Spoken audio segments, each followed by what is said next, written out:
चलिए स्टूडेंट, आनंद online classes में आप लोगों का वेलकम करते हैं। आज हम हिस्ट्री की क्लास में आपको मुगल वंश लेकर चल रहे हैं। अभी हमारी जो वीडियो अपलोड हो रही है वो मुगल वंश की हो रही है। आज हम जो बात करने वाले हैं वो मुगल वंश के वंशावली के बारे में बात करेंगे, यानी मुगल वंश किस तरह से चला, मुगल वंश का पूरा कितने शासक हुए और कैसे कैसे। चूंकि आमतौर पे यदि देखेंगे तो जो प्रारंभिक शासक थे वो बिल्कुल एक सेक्वेंशियल वे में चले थे, लेकिन उसके बाद खास करके औरंगजेब के बाद जो स्थिति थी वो इधर उधर, मतलब चूंकि एक ही वंशजों के बीच यानी एक वंश में ही जो उत्तराधिकारी लोगों के बीच जो लड़ाई हुई, जिसके कारण बहुत इधर उधर साम्राज्य हो गया। और मुगल वंश जो प्रारंभिक दौर में जिस तरह से चला था वो उसका अंतिम दौर नहीं चला।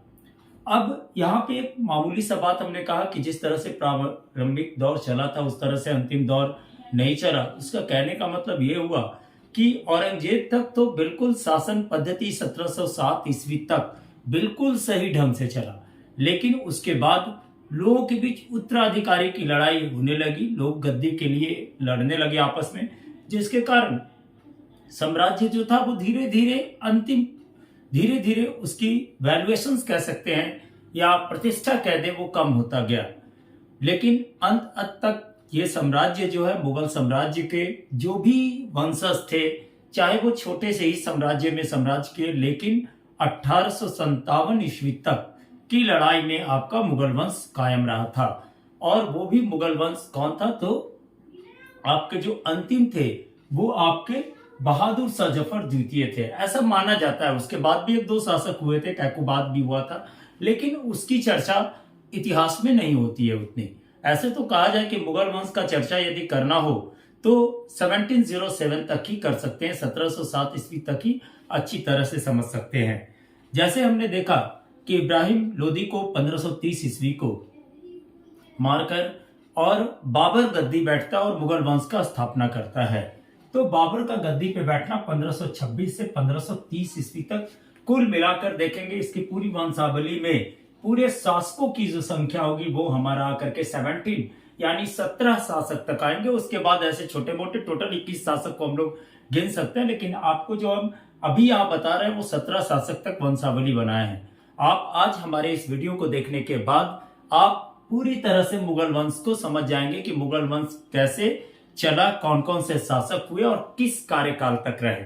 आपको इसके बाद जो भी वीडियो मैं अपलोड करूंगा या जो भी देखने बैठेंगे तो आपको क्लियर समझ में आएगा। इसीलिए मैंने पहले आपको पार्ट 1 पार्ट 2 दे दिया वीडियो, क्योंकि पार्ट 1 पार्ट 2 वीडियो देने से क्या हुआ कि इससे पार्ट 1 और पार्ट 2 वीडियो में आपको कॉन्सेप्ट हमने दिया कि मुगल वंश की स्थापना कैसे हुई, मुगल वंश के एक दो शासक के बारे में बात कर दी। उसके बाद आपको वंशावली समझा दे रहे हैं। वंशावली समझाने के बाद आपको पूरी तरह से जैसे वीडियो को लेके चल रहे हैं उस तरह से लेके चलेंगे तो आपको क्लियर समझ में आएगी।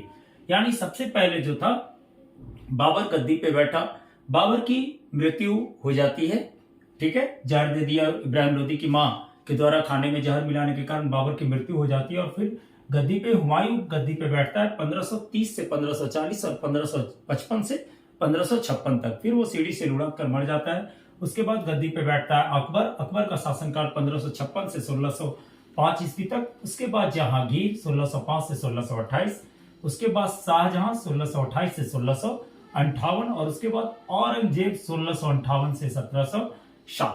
ये सेक्वेंसली चला आपका। ये जो यहां तक चला है वो बिल्कुल हमारा जो शासन पद्धति उस काल का चला वो बिल्कुल इक्वल फॉर्म में चला। उसके बाद जो शासन आई वो आया, औरंगजेब का 4 बेटा हुआ। यहां से ही थोड़ी सी कॉम्प्लिकेटेड होगी। औरंगजेब का 4 बेटा हुआ, मोहम्मद सुल्तान, मोहम्मद आजम, बहादुर शाह प्रथम, अकबर और कामबख्श। इसमें मोहम्मद सुल्तान, मोहम्मद आजम, अकबर आपस में ही लोग चारों भाई लड़ करके मतलब लड़े और चारों मर जाते हैं। एक ही बचता है बहादुर शाह प्रथम। बहादुर शाह प्रथम गद्दी पे बैठा कब, 1707 से 1712 ईस्वी को। ये बहादुर शाह प्रथम जब गद्दी पे बैठा तो उस समय उत्तराधिकारी की लड़ाई लड़कर बैठा था, तो शांति प्रिय रंग से शासन किया, कोई खास इसका ये चला। फिर 1707 से 1712 ईस्वी में बहादुर शाह प्रथम के 4 पुत्र हुए, जहादर शाह, अजीम उल शाम, रफील कद्र और जहांशाह, ये 4 पुत्र में क्या होता है, तो सब में तो लड़ाई होती ही है अपने मतलब साम्राज्य को हथियाने की, लेकिन इसमें जहादर शाह जो था वो विजय घोषित होता है। ठीक है, यानी इसका बड़ा बेटा बहादुर शाह प्रथम का बड़ा बेटा जो 8वां शासक बनता है वो जहादर शाह बनता है।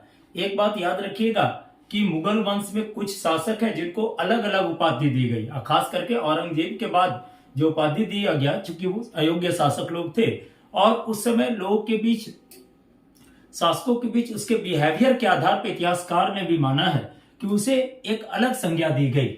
जैसे कहने का मतलब जहादर शाह को लंपट मूर्ख का संज्ञा दिया गया था। जनरली क्वेश्चंस भी आता है कि मुगल वंश में लंपट मूर्ख किसे कहा जाता है, रंगीला किसे कहते हैं, घृणित कायर कौन था। ठीक है, इस तरह का बात मतलब मुगल वंश में आपको मिलेगा। ठीक है, तो जहादर शाह गद्दी पे बैठा 1712 से 1713 ईस्वी को। 1712 से 1713 ईस्वी को जब ये गद्दी पे बैठा तो उस समय मतलब शासन पद्धति जो थी वो इधर उधर उछल कूद हो रही थी। इसी बीच 1 साल के अंदर ही जहादर शाह की मौत दे दी जाती है। उसके बाद जो अजीम उस शाम, ये तीनों भाई तो गद्दी पे नहीं बैठे, लेकिन इनका बेटा गद्दी पे बैठा है। जैसे इनका अजीम उस शाम का बेटा फर्रुखसियर था।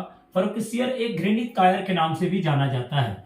घृणित कायर के नाम से युद्ध में बहुत डरपोक किस्म का आदमी था जो गद्दी पे बैठा। आपको 1713 को चाचा को क्या किया, तो गला दबाकर हत्या कर दिया और गला दबाकर हत्या करके गद्दी पे यानी जहादर शाह को मार करके गद्दी पे बैठ गया 1719 ईस्वी को। ठीक है, अब 1713 ईस्वी को गद्दी पे बैठ गया और 1713 से 1719 ईस्वी तक फर्रुखसियर रहा। और फिर फर्रुखसियर गद्दी पे था 1719 ईस्वी तक रहा और ये कब रहा, तो जहादर शाह का हत्या करके बैठा। उसके बाद जब ये फर्रुखसियर जो था, फर्रुखसियर को भी क्या किया, तो आपको याद होगा रफील कद्र जो बहादुर शाह प्रथम का बेटा था वो तो मर गया था, लेकिन उसका 3 बेटा था, रफील उल दर्जात, रफी उद औदौला, मोहम्मद इब्राहिम। इसमें सबसे पहले फर्रुखसियर को क्या किया, गला दबा करके मार दिया और गला घोट करके मारने के बाद ये गद्दी पे बैठ गया। कब, तो 1719 ईस्वी को। और 1719 ईस्वी को गद्दी पे बैठा, फिर आपस में ही कुछ दिनों के बाद ही इसकी मृत्यु हो जाती है और फिर गद्दी पे जो बैठता है वो कह सकते हैं कि रफीदुल्ला गद्दी पे बैठता है। ठीक है, और रफीदुल्ला जो गद्दी पे बैठा तो इसका अपना संज्ञा लिया शाहजहां द्वितीय।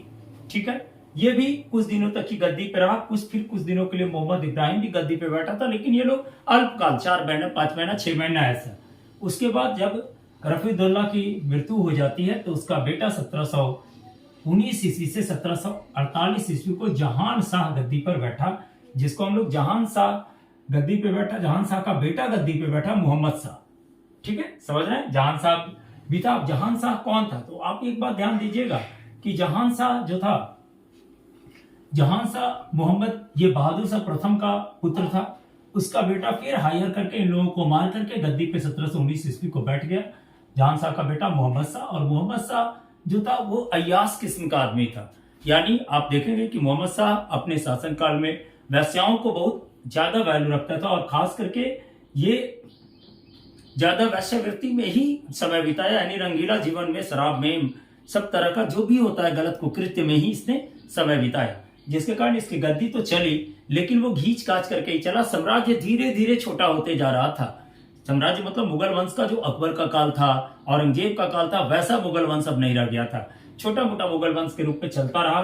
तो जहां शाह का बेटा मोहम्मद शाह जो किस उपाधि से बैठा, तो रंगीला का उपाधि लेकर के बैठा। जब रंगीला का उपाधि बैठा तो इसकी भी मृत्यु 1748 ईस्वी को हो जाती है।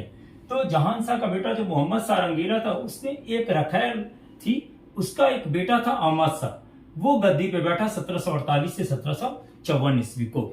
लेकिन ये बात आपको जहादर शाह के पोता को पसंद नहीं था। उसने क्या किया, तो जहादर शाह का पोता जो आलमगीर द्वितीय था, उसने इसकी हत्या कर दी और हत्या नहीं किया, इसको अंधा बना दिया था और अंधा बना करके अहमद शाह को जेल में डाल दिया था। चूंकि ये रखैल की पत्नी थी, मुगल वंश का इसका कोई खास जगह नहीं था, लेकिन चूंकि इसको अपने बेटे के जैसा इसने पाला था इसलिए इसको गद्दी पे बैठाया था। इसका जो जहादर शाह का पोता, यानी कह दे कि एक तरह से इसका भाई ही लगा। तो जहादर शाह का पोता क्या किया कि आलमगीर द्वितीय ने मार करके गद्दी पे बैठा और 1754 से 1759 ईस्वी तक ये गद्दी पे रहा। उसके बाद फिर गद्दी पे काम बख्श का पोता बैठता है शाहजहां तृतीय, ठीक है, और के नाम से। और उसके बाद फिर कुछ ही दिनों में 1759 ईस्वी को ही शाह आलम गद्दी पे बैठता है 1806 ईस्वी तक। और उसके बाद अकबर द्वितीय 1806 से 1837 तक।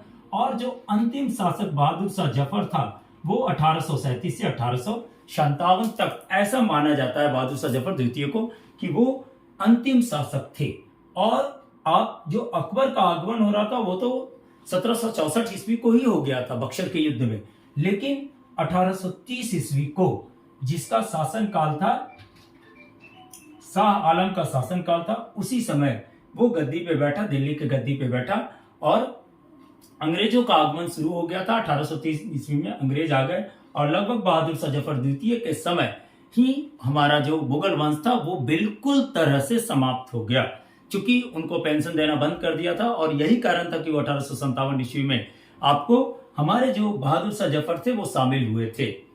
तो कहने का मतलब आज जो हम बात किए आपको पूरी तरह से मुगल वंश का वंशावली का बात किए हैं। एक बात कहेंगे कि उस समय जब औरंगजेब की मृत्यु हो गई और बहादुर शाह प्रथम गद्दी पे बैठे थे, तो उस समय इन चारों लड़कों की, चारों भाइयों के बीच इतनी लड़ाई लड़ रही थी कि 1 माह तक बहादुर शाह प्रथम जो था वो मरा हुआ पड़ा रह गया, लेकिन उसके लोग कोई भी उस पर ध्यान नहीं दिए थे, आपस में लड़ते रहे। जब ये तीनों भाई मर कट गए और चौथा जो गद्दी पे बैठा तब जाकर के अपने पिता को जाकर के इसने किसी जगह पे दफनाया था। तो आशा करते हैं कि आप लोग हमारा ये जो पहले आप लोग फिर से देख लीजिएगा। पहला जो मुगल वंश का बना बाबर बना, दूसरा हुमायूं, तीसरा अकबर, चौथा जहांगीर, पांचवा शाहजहां, छठा औरंगजेब, सातवां बहादुर शाह प्रथम, आठवां जहादर शाह, नौवां फर्रुखसियर, 10वां रफी शाहजहां द्वितीय रफीउद्दौला यानी, और 11वां जहांशाह का बेटा मोहम्मद शाह, 12वां अहमद शाह, 13वां आपका आलमगीर द्वितीय, 14वां कामबख्श का पोता शाहजहां तृतीय, शाह आलम 15वां, 16वां अकबर द्वितीय और 17वां बहादुर शाह जफर। ये वंशावली हुई। क्योंकि यहां तक तो सीधे लोगों को समझ में आती है, उसके बाद जो आता है लोगों को समझ में आता नहीं है और लोग कहते हैं कि भाई औरंगजेब तक ही शासनकाल चला था, कौन सा शासन कब बना। तो आज आप मेरे इसके स्क्रीनशॉट ले लेंगे और इसको ध्यान से आप लोग देखेंगे। आपका मुगल वंश का शॉर्ट वीडियो है ये, जो बिल्कुल कॉन्सेप्ट देगा और किसी भी बुक को पढ़िएगा तो आपको क्लियर पता चलेगा कि ये शासक के बाद ये हुआ था। चलिए, थैंक यू।